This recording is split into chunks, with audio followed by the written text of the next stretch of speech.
So this video is just going to demonstrate a couple of the AI services inside GEC. We've got a classroom called Demo Class. If we go into that class, you'll note that there are settings here, and we've got AI settings turned on. The teacher chatbot, that's an AI service, and the AI feedback on open-ended problems. You see a mouse over here, you'll see that there are open-ended lesson activities. So these are the AI services. Now, the teacher can turn these on or off at the classroom level. However, at the same time, from the teacher's side, now if you came in and logged in as a school, this is from the school side, you would come directly to your, to your user dashboard. But if you go into your general settings here, you'll find that you have this enable or disable button right here, and this is a kill switch for your AI. Okay, so what this does is it disallows the teacher from using AI at all. And the reason for that is that if you have a lot of students, then the AI systems can begin to become a cost factor. So if this was turned off then, and we went back to the teacher's account, which I believe is this one, then you would not have access to these toggles, right? The list would still be here, but you wouldn't have access. Okay, but since the teacher has turned AI services on, now we can go to this course right here, and we can check the settings. Now I've already set them as adaptive is on, but weakest skills are off. So the default is adaptive on and weakest skills on. That means it's going to be adaptive both at the skills level and at the A1, A2, B1, B2 level. But we've turned the weakest skills off, and we've chosen the output skills, output speaking as the skill we're going to target, which means that in the speculation course for the students in this class, then every question that is delivered to that student is going to be a open-ended speaking, and the AI is going to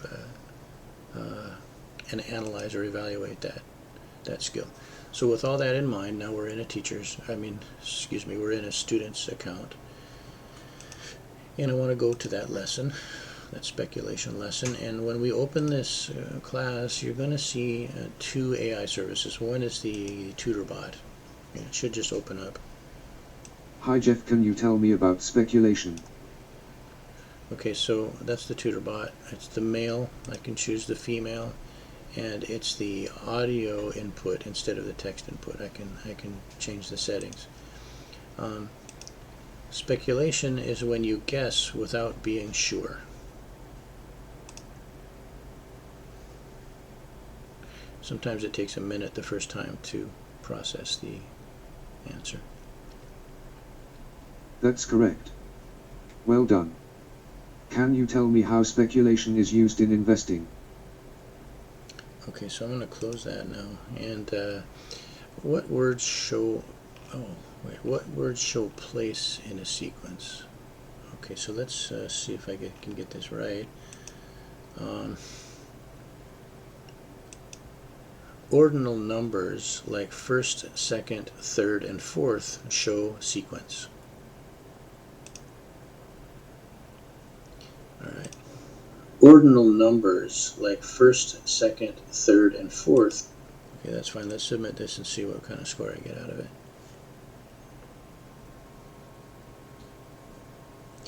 Your answer is correct. Okay, got a correct answer, and it gave me a pretty high score. The answer is mostly accurate, as it correctly identifies ordinal numbers as words that show place in a sequence. However, it could have included other words or phrases like next, before, or after.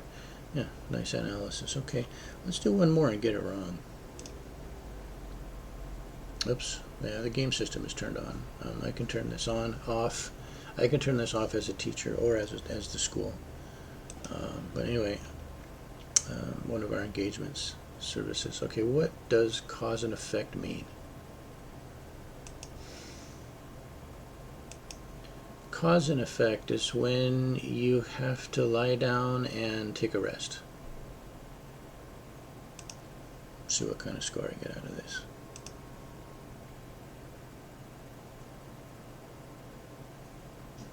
Your answer is incorrect. Alright, let's see what the report says. The answer is completely irrelevant. The answer does not make sense. It does not provide an explanation, does not flow logically, is not accurate. It does not address the question. It has correct grammar, but is not relevant to the question, so it gave me a very low score. So I'm happy with that.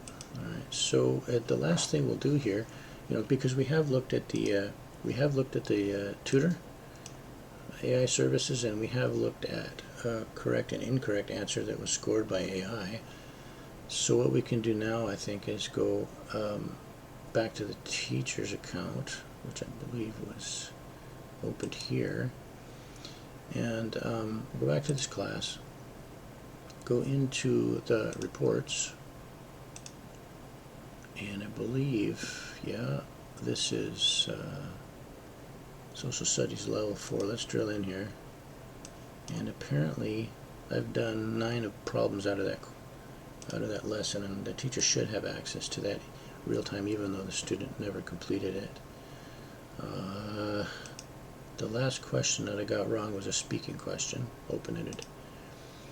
Let's look at it. What does cause and effect mean? And here's my report, right? So I got a very low score here, 25.57. I guess we don't need all of these decimals. But what we can do here is we can, if the teacher thinks this is inappropriate, they can actually override the score here and save that, and then the score now is 35. And if the AI is turned off, the teacher could still come in and generate the AI score on the back end, right, later. All right, so those are just an overview of our AI systems. There's more to say about that, but it's a good place to just start with an orientation of that.